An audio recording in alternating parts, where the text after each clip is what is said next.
We're going to subtract fractions using borrowing, and we're going to simplify. So first, we establish that we have common denominators.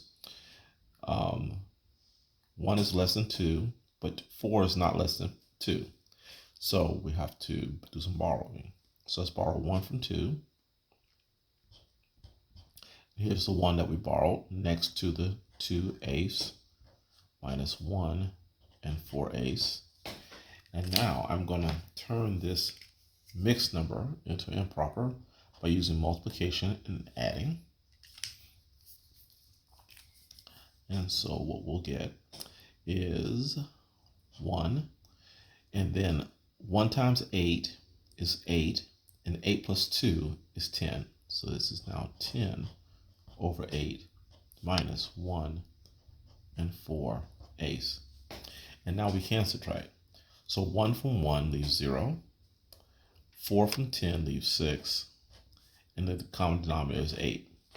Now we can simplify 6 over 8 by dividing both by the greatest common factor of 2. And this will give us 3/4. Okay. Next, let's take, let's subtract these two. Okay, common denominators. We can take 2 from 4, but we can't take 5 from 1, so we need to borrow. So borrow 1 from the 4, we get 3, and the 1 that we borrow goes next to the 1/12, minus 2 and 5/12. Now let's multiply and add. So we'll get a 3. 12 times 1 is 12, plus 1 or more is 13. So it's 13 over 12 minus 2 and 5/12. Okay, now let's subtract. 2 from 3 gives us 1. 5 from 13 gives us 8. And the denominator is 12.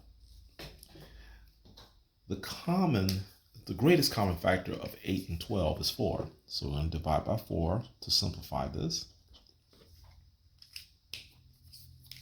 And this becomes 1 and 2/3. Next, okay, here we have common denominators. We can take 6 from 3, but we can't take 5 from 1. So we're going to borrow from the 6, and it becomes a 5. The 1 we borrow goes next to the 1/6, minus 3 and 5/6. Now we're going to take this improper fraction. We're going to multiply and add. So we'll get 5. 6 times 1 is 6, plus 1 more is 7. So we get 7 over 6, minus 3 and 5/6. Now we're going to subtract. 3 from 5 leaves 2. 5 from 7 leaves 2. And the common denominator is 6. Now the greatest common factor between 2 and 6 is 2. So we're going to divide by 2 on the top and bottom, and that'll simplify it. And therefore we'll get 2 and 1/3.